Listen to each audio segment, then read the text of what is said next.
What's up and welcome to Murder Raiders Gaming Channel. Today we're going to be talking about H-Hour Worlds Elite. H-Hour Worlds Elite is said to be the spiritual successor to SOCOM 2. It is being developed by David Sears and SOF Studios. David Sears was the creative director for SOCOM 1 and 2.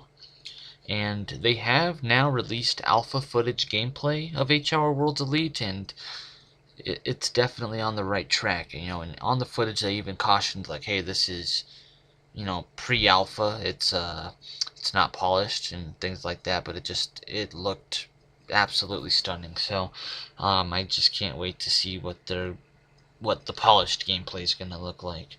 So with H-Hour or SOCOM, it's a completely different ball game than something like Call of Duty, which is what's got me excited, actually, because I enjoy Call of Duty. It's something that helps you take up your time when you're playing. Something to do, I guess. It's a nice shooter. It's very, very good visuals. Battlefield has great visuals, a lot of fun to play. But SOCOM is the only game that I've ever played that actually challenged me, so to speak, I guess. It's just a lot of fun. You had to have been there for SOCOM 1 and 2 to really understand what I'm talking about. And the first thing is, there's no respawn. You get one life. It means you gotta play smart, you have to play tactically, and you have to play as a team. In Call of Duty, there's modes like that, like Search and Destroy, for instance, but it's not the same.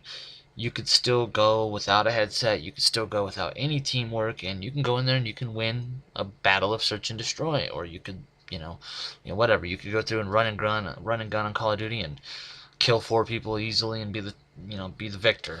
It's pretty easy to do. Everyone's done it plenty of times in Call of Duty. In SOCOM, you run out there, you're gonna get popped. If you don't have a headset, you're probably gonna get voted out. And that's another thing I hope they bring back, is the voting system, and I'll talk about that in a moment. But you have to communicate with your teammates to win the game. Like you see, I just threw an IED not that long ago. Had this been like SOCOM rules, my teammates could step on that IED and die. And there would be no flag indicating that it's a friendly IED. So you actually have to say, hey, I just threw an IED outside this door, guys, be careful. You have to let your teammates know, because if they step on it, you're going to team kill them. And they don't get to come back. So, and it's ranked, and people get mad about that. You will get voted out of the game and kicked out of the game for that. So,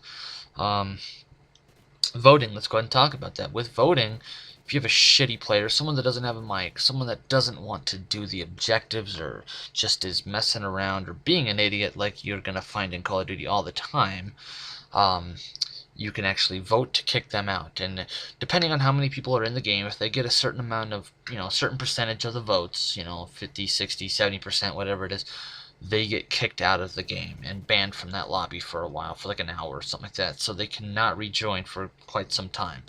So it helps you weed out the dead weight.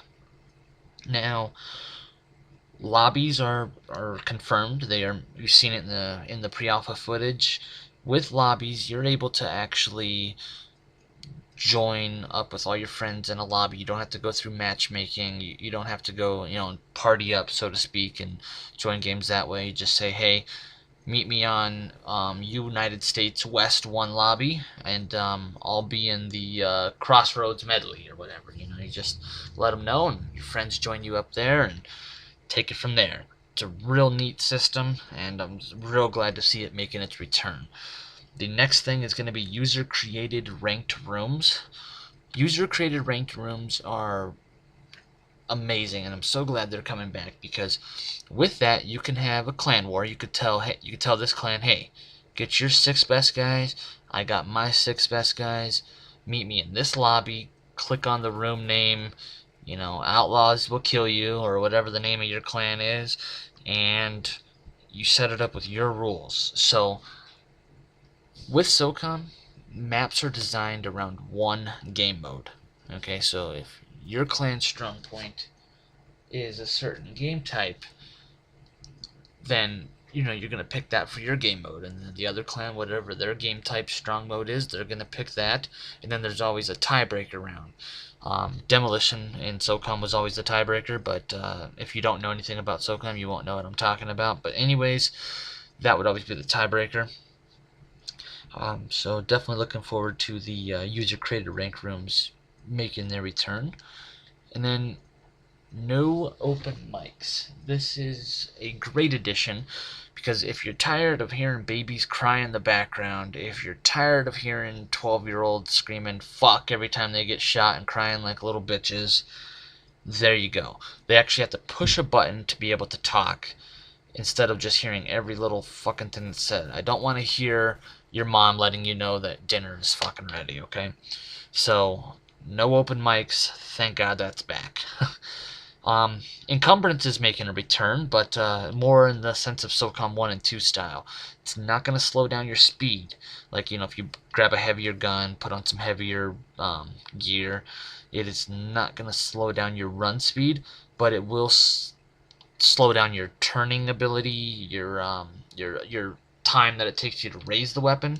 If you're picking up a submachine gun and raising it up to aim it, or if you're picking up a heavy machine gun and trying to aim it or hip fire it, there's obviously going to take you more time to do one than the other. So that's being added in for more realism. I don't know about the game modes. I don't know if they've confirmed anything. I obviously have not looked into that yet, but I'm going to here soon. I'm really hoping for Demolition to make a return, Escort, Extraction, and my all-time favorite, Breach. And of course Suppression. I want to see that return as well, if that has to be there. But with Demolition, it's a lot like Search and Destroy if you're not familiar with SOCOM. But instead of starting off with the bomb on your team, the bomb is actually spawned in a neutral position in the map. It's always in the same spot too, so you'll learn tactic and strategy and where to go and things. But both teams have the ability to run and grab the bomb from the get-go, so the SEALs could be planning or the terrorists could be planning, so you never know if you're going to plant or defend, so you could have a different strategy every time. And that's another thing, because you don't know if you're going to get the bomb or not. So you can't just say, hey, we're going to grab the bomb and play it this way. You have to have a plan for if you get the bomb. But you have to have a backup plan if you don't get the bomb. In some clans, they'll make strategies to where they'll say, hey, hang back, guys, let's just guard, let them get the bomb, let them come to us. Other clans are like, fuck that, we're going to rush, we're going to grab the bomb, we're going to shove it down their ass, and then we're going to quick plant. So, there's just a lot of different strategy being brought in by a game mode like that, and it takes Search and Destroy and it shits on it, so you really have to check it out. Escort and Extraction are very similar. Extraction, you have hostages being guarded by the terrorist team. The Navy SEAL team needs to save them and extract them via helicopter. Escort has VIPs being guarded by the SEAL team, and the terrorists are trying to kill them. The SEALs need to extract them by helicopter. On Extraction, the terrorists are guarding the hostages. Like I said, they cannot kill them. They could lose that way. So they can't kill the hostages. They just guard them, and you have to get them to safety or kill all the terrorists, either or. Breach, which was a personal favorite of mine. With that gameplay mode, you take some C4, you breach certain parts of the terrorist base as a Navy SEAL. You break it into the terrorist compound. It's like the raid on Osama bin Laden, okay? He's in his compound, so that's where the terrorists are. You take some C4, you blow this door up, blow this fence up, get in there, plant the bomb in there, and fuck up the bad guy's base. So it's going to be a lot of fun. And one other thing, H-Hour is going to be a hybrid third-person, first-person shooter. Third-person mainly, but you can zoom into a more first-person, up-close and personal screen, so to speak. So, and it's not like Call of Duty, you don't see the gun, you just see your aiming reticle. It really gives you the feeling of immersion. So, I'm going to talk more about this on some other chats here soon, some other commentary. So come back and check us out. Thank you very much for tuning in today and checking me out. And hit